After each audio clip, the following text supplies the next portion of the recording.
नमस्कार, स्वाभिमानी न्यूज चॅनलच्या बातमीपत्रात आपले स्वागत। विविध प्रलंबित मागण्यांसाठी भूमी अभिलेख कार्यालयातील कर्मचाऱ्यांचे बेमुदत आंदोलन। विविध प्रलंबित मागण्यांसाठी भूमी अभिलेख विभागातील कर्मचाऱ्यांनी बेमुदत कामबंद आंदोलन पुकारलेले आहे। या आंदोलनामुळे सातबारा उतारे, फेरफार नोंदी, मोजणी आदी कामांवर परिणाम होत असून नागरिकांची गैरसोय होत आहे। दरम्यान कर्मचाऱ्यांनी वेतन श्रेणी, रिक्त पदे भरणे व सेवा अटींमध्ये सुधारणा यासह विविध प्रलंबित मागण्या तातडीने मान्य करण्याची मागणी केलेली आहे।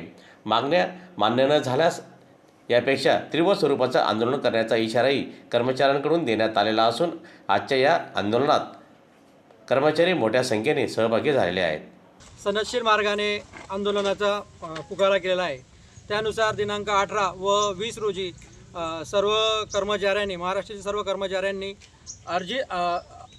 असहकार आंदोलन केले होते। त्याच्यातल्या आंदोलनाचा दुसरा टप्पा आजपासून सुरू होत आहे। दिनांक 23/2/2026 तर दिनांक 27/2/2026 पर्यंत सर्व भूमी अभिलेख महाराष्ट्र राज्य कर्मचारी संघटनेचे कर्मचारी हे अर्जित रजा आंदोलन करत आहेत, सामूहिक अर्जित रजा आंदोलन करीत आहेत। त्यातला आजचा पहिला दिवस आहे। त्यात आज सगळे कर्मचारी सामूहिक रजा आंदोलनात सहभागी झालेले आहेत। आमच्या आंदोलनातील मुख्य मागणी आहे की आमचे सगळे कर्मचारी हे BE व तांत्रिक असून, BE सिव्हिल असून हे तांत्रिक शिक्षण असलेले आहेत, तरी त्यांना तांत्रिक वेतन श्रेणी लागू झाली पाहिजे। तसेच आमच्याकडे जो आकृतीबंध लागू झालेला आहे तो 1994 पासूनचा आकृतीबंध आहे।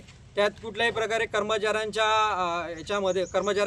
संख्येमध्ये वाढ करण्यात आलेली नाही, तरी सुधारित आकृतीबंध लागू करून भूकरमापक व पर्यवेक्षण विभाग यांचे वाढीव पद मंजूर करावेत। त्याचप्रमाणे मोजणी कर्मचारी हे त्यांच्या मोजणीनिमित्त हे वेगवेगळ्या गावांना भेटी देत असतात, मोजणीसाठी जात असतात। त्यांना कुठल्याही प्रकारचा प्रवास भत्ता दिला जात नाही। त्याच्यासाठी TA बिल द्यावं लागतं, ते वरिष्ठ स्तरावरून लवकर मंजूर होत नाही। तरी एक प्रकारचा निश्चित, जसं तलाठी व आपले ग्रामसेवकांना एक निश्चित प्रवास भत्ता देण्यात येतो, त्या